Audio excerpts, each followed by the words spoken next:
Dans quelles conditions sont élevés les lapins en France? C'est la question que s'est posée l'association du naturaliste Pierre Rigaud, Nos Vivencia. Après des mois de recherche, cette ONG a déposé plainte ce matin auprès du procureur de La Roche-sur-Yon. Elle met en cause la coopérative d'élevage de lapins, leader du marché. Certaines unités sont installées dans les Deux-Sèvres. L'enquête de ce journal est signée Hugo Lemonnier et Romain Bureau. Attention, ce reportage comporte des scènes très difficiles. C'est une plainte qui met en cause le plus grand groupement d'éleveurs de lapins français.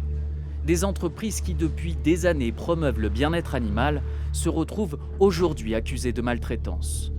À l'origine de cette action en justice, ces images, tournées par l'association Nos Vivencia. On a eu des images grâce à des lanceurs d'alerte et le but c'était de montrer le fonctionnement de la filière de A à Z. C'est ici que tout commence, dans les locaux de la CPLB, la coopérative des producteurs de lapins du bocage. Ce centre, c'est un peu la pouponnière des éleveurs. On y produit des lapines dédiées à la reproduction.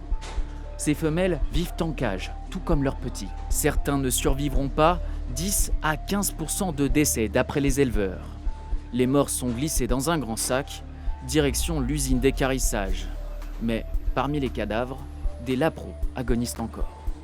Beaucoup de petits lapins qui passent donc la nuit là, qui sont encore vivants, mais qui vont être mis dans un camion benne en quelque sorte, qui vont être concassés par l'entreprise d'équarrissage, puisque c'est comme ça qu'elle traite normalement les cadavres. Donc évidemment, on est totalement aux antipodes de toute notion de bien-être.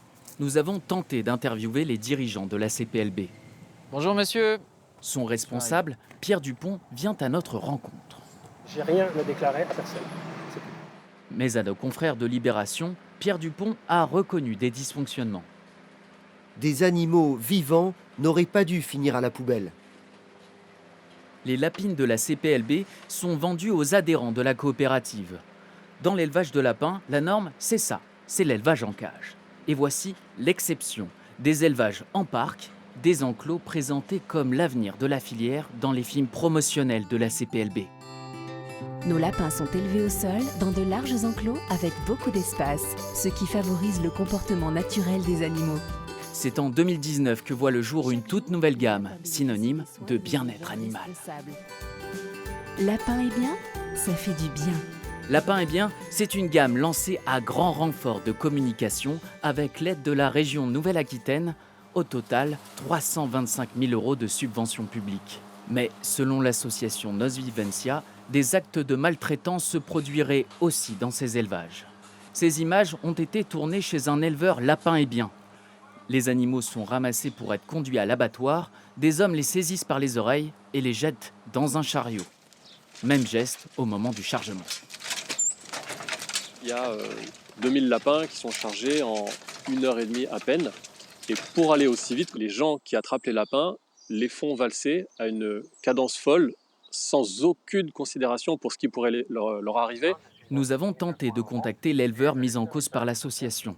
Son père vient à notre rencontre. Moi, ça fait 40 ans qu'on en fait des lapins. Ouais. On a toujours travaillé comme ça. C'est speed, mais c'est tout à fait normal. Et pour assurer la cadence, même le chauffeur du poids lourd est mis à contribution. D'après nos informations, cet homme travaille pour l'abattoir Lol et Piriot, basé à Thouars. Et c'est aussi Lol et Piriot qui commercialise la gamme Lapin et bien. Bonjour madame. Je peux joindre mon directeur alors un instant. J'ai des images qui pourraient peut-être vous intéresser. C'est quoi comme image? Je peux vous les montrer. Allez. Ça vous dérange pas? C'est au sujet de Lapin et bien. Écoutez, nous, on ne souhaite pas communiquer sur l'affaire. On fonctionne jamais à chaud sur des images comme ça. J'ai pas contrôlé les images. Nous avons tenté de joindre le comité interprofessionnel de la filière qui n'a pas donné suite à nos sollicitations. L'association Nos Vivencia a déposé plainte pour mauvais traitement et défaut de soins.